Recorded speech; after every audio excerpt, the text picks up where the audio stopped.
Story 1. The Mimic in the Victorian Manse. I was a broke college student living in Boston, trying to juggle tuition and rent. When my professor, Dr. Aris, asked if I wanted to house-sit his historic Victorian home in Salem for 2 weeks while he took his family to Greece, I jumped at the chance. The pay was incredible, and it meant 2 weeks away from my cramped dorm room. The house was beautiful, but imposing. 3 stories of dark wood, stained glass, and narrow hallways that smelled of old paper and cedar. Dr. Aris had 3 cats, Luna, Sol, and Jasper. They were sweet, clingy things that followed me everywhere. The first few days were fine. I studied in the library, fed the cats, and enjoyed the solitude.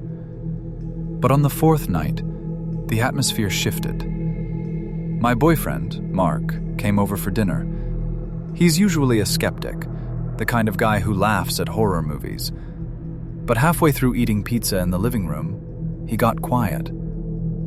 "Do you feel that?" he asked, rubbing his arms. "It feels heavy in here." Like the air pressure dropped. "It's an old house, Mark. It's drafty," I said, though I felt it too. A cold, static charge that made the hair on my arms stand up. Mark left around midnight. He begged me to come with him, saying he had a bad gut feeling, but I refused. I needed the money, and leaving the cats alone overnight was a deal breaker. I locked the heavy oak front door, set the alarm, and went to bed in the guest room on the 2nd floor. Around 2 a.m., I woke up. The TV in the corner of the room had turned on. It wasn't playing a show. It was just static, white noise hissing at full volume. I grabbed the remote and turned it off. 5 seconds later, it clicked back on. Hiss. I unplugged it from the wall. The silence that followed was deafening. I tried to go back to sleep, but 10 minutes later, I heard it. From the floor below me, specifically from the kitchen area, came a sound. It was a baby crying. Not a kitten mewling. A human infant, wailing in distress. My blood ran cold. Dr. Aris didn't have a baby. I remembered reading that some cats can mimic baby cries to get attention. I grabbed my phone for a flashlight and crept into the hallway. "Jasper? Luna?" I whispered. I walked down the creaky main staircase. The crying got louder. It was coming from the basement door, which was located in the kitchen. I opened the basement door. The wailing stopped instantly. I shined my light down the stairs. Sitting on the bottom step was Jasper, the orange tabby. He looked up at me, blinked, and trotted up the stairs, purring. "Okay," I exhaled, picking him up. "You little weirdo. You scared me." I brought him upstairs and locked him in the bedroom with me. The next night, Mark came over again. We were watching a movie when the sound started again. This time, it wasn't a baby. It was a woman weeping. Low, mournful sobs echoing up from the ventilation grates.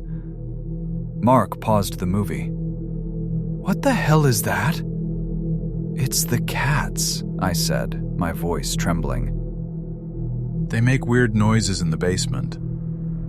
"That is not a cat," Mark whispered. We went to the kitchen. The sound was distinct now. It was coming from the basement again. But this time, it sounded like me. It sounded like a recording of my own voice, sobbing, playing on a loop. I looked at the kitchen counter. All 3 cats, Luna, Sol, and Jasper, were sitting there, eating their dinner. They weren't in the basement. Mark grabbed a steak knife from the block. "Stay here." He opened the basement door. The sobbing stopped. Silence. He went down. I waited at the top of the stairs, my heart hammering against my ribs. "Mark? There's nothing here," he called up. "Just the furnace and some boxes." He came back up, looking pale. "Let's just leave. Now." I grabbed my backpack. As we were putting our shoes on by the front door, we heard it again. But it wasn't coming from the basement this time. It was coming from the guest bedroom upstairs, the room we had just left. It was Mark's voice. "Babe, are you ready to go?" Mark was standing right next to me. We stared at each other, eyes wide with terror. Then, from the top of the stairs, we heard heavy, wet footsteps running toward the landing. We didn't wait to see what it was. We burst out the front door and sprinted to his car. I came back the next day, in broad daylight, with Mark and his brother to get my stuff and feed the cats. We found the basement window broken from the inside. Dr. Eris came home early. When I told him what happened, he went pale. He told me that before he bought the house, it had been a makeshift boarding home for psychiatric patients in the 50s. He said the neighbors often heard echoes from the property. I don't know if it was a ghost, a squatter with a talent for mimicry, or something worse. But I know one thing. Whatever was in that house wanted to lure us into the dark by sounding like something we loved. Story 2. The Caller in the Blizzard. Đã rõ, đây là câu chuyện bạn cung cấp, được định dạng theo quy tắc. Thêm tag, vào đầu mỗi 7 câu kết thúc bằng dấu chấm, chấm hỏi, chấm than, và đặt trong khối mã để tiện sao chép. My name is Sarah. This happened back in 2018, when I was a sophomore in college. I go to school in Boulder, Colorado, and for winter break, my roommate Jenna and our friend Becca decided to take a house-sitting gig for Jenna's wealthy aunt in Aspen. The house was less of a house and more of a fortress made of glass and stone. It sat on a ridge overlooking the valley, completely isolated from the neighbors by acres of pine forest. It came with a hot tub, a massive fireplace, and a goofy, lovable golden retriever named Barnaby. On our second night, a massive blizzard rolled in.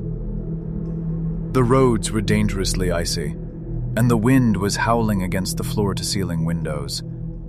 We decided to stay in, drink wine, and binge-watch horror movies.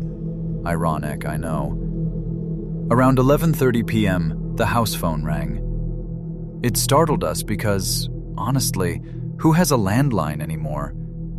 And it was an old-school rotary phone that sat on the kitchen island as a decoration. Jenna picked it up. "Hello?" She listened for a moment, her brow furrowing. No, my aunt isn't here. Who is this?" She put it on speaker so we could hear. A man's voice crackled through the line. He sounded calm, but there was an edge to it. "I found a wallet at the Conoco station down on Main Street. It has your address on the license. I need you to come pick it up." "We can't," Jenna said. "We're snowed in, and my aunt is in Europe. Are you sure it's her wallet?" "It's her wallet," the man insisted. "You need to come get it. Now. I can't wait here all night." "Just leave it with the clerk," Becca chimed in. The man's tone shifted. He wasn't polite anymore. "Don't be difficult.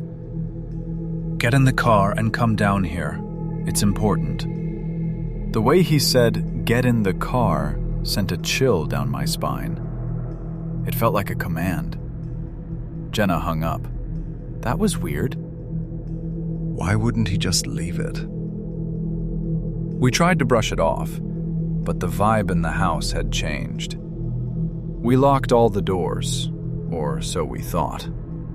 The house was massive, with multiple sliding glass doors leading to the wraparound deck.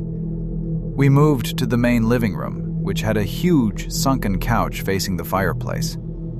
Behind the couch was the open-concept kitchen and dining area. Beyond that was a wall of windows looking out into the pitch-black storm. We watched movies for a few more hours, trying to ignore the wind. Barnaby, the dog, was snoring on the rug. Around 3 a.m. the movie ended. The room was silent except for the crackling fire. I was sitting on the edge of the couch, facing the kitchen. I stretched, yawning, and glanced toward the breakfast nook. My heart stopped. Standing in the shadows of the kitchen, right next to the refrigerator, was a figure. At first, I thought it was a shadow cast by the fire, but then the figure moved. It was a man. He was dressed entirely in black ski gear, heavy parka, snow pants, gloves, and he was wearing a full-face ski mask with reflective goggles pulled down over his eyes. He wasn't looting. He wasn't moving toward us. He was just leaning against the counter, watching us. I froze. My brain couldn't process it. How long has he been there? I kicked Jenna's leg hard. "Jenna," I whispered, my voice barely audible. "Kitchen." Jenna turned. She didn't scream. She gasped, a sharp intake of air that sounded loud in the silent room. The man saw us notice him. He didn't run. He didn't lunge. He slowly raised a gloved finger to where his mouth would be under the mask. Shh. Then he reached into his pocket and pulled out something small and leather. A wallet. He tossed it onto the kitchen counter. Thud. It was the wallet he had called about. He hadn't been at the gas station. He had been outside the house. Or worse, he had been inside when he made the call from a cell phone, trying to lure us out into the storm so he could do whatever he planned to do. Becca screamed, "Get out!" The dog, Barnaby, finally woke up. He scrambled to his feet, barking wildly, but he was too scared to approach the figure. The man tilted his head, staring at us through those reflective goggles. Then, with terrifying calmness, he turned and walked out through the mudroom door. We heard the door click shut. We bolted to the master bedroom, locked the heavy door, and huddled in the closet with the dog until the police arrived 20 minutes later. The police found wet boot prints all over the house. He had entered through an unlocked side door in the garage hours earlier. The footprints showed that he had been standing in the hallway, listening to us. He had walked into the kitchen while we were watching the movie. He had been standing behind us for at least an hour. They never caught him. The wallet on the counter? It was empty. It belonged to Jenna's aunt, but it had been stolen from her car in the driveway weeks before she left for Europe. He had kept it as a prop. A lure. I don't house sit anymore, and I don't answer landlines. Story 3. The African Grey. Story 3. The African Grey. I work as a freelance archivist in Los Angeles. It doesn't pay much, so I supplement my income by pet sitting for wealthy clients in the hills. Usually it's just feeding designer dogs and making sure their pools don't overflow. Last October, I landed a gig for a man named Arthur. He was a retired music producer living in a stunning, glass-walled house in Laurel Canyon. The pay was $500 a weekend, which was double my usual rate. Arthur was eccentric. He was in his 60s, wearing silk pajamas at 2 p.m., and he had a very specific set of instructions. "Don't go into the master suite," he told me, pointing to a heavy wooden door at the end of the hall. "And don't mind Echo. He has a colorful vocabulary." Echo was an African grey parrot. If you know birds, you know greys are terrifyingly smart. They don't just mimic sounds, they mimic voices. Echo lived in a massive aviary cage in the living room. Arthur left for a business trip to Tokyo on Friday afternoon. I watched his limo pull away down the winding canyon road. The first night was uneventful. I fed Echo, who just stared at me with those bead-like, intelligent eyes. I watched Netflix and fell asleep in the guest room. The weirdness started on Saturday night. I was reading in the living room around 11 p.m. The house was dead silent, suspended over the canyon. Suddenly, Echo fluffed his feathers and spoke. "Good girl," he whispered. It wasn't a bird voice. It was a perfect recording of Arthur's deep, gravelly baritone. I laughed nervously. "Quiet, Echo." "Shh," Echo hissed. "Don't wake her up." A chill ran down my spine. That wasn't a phrase you teach a bird. That was contextual.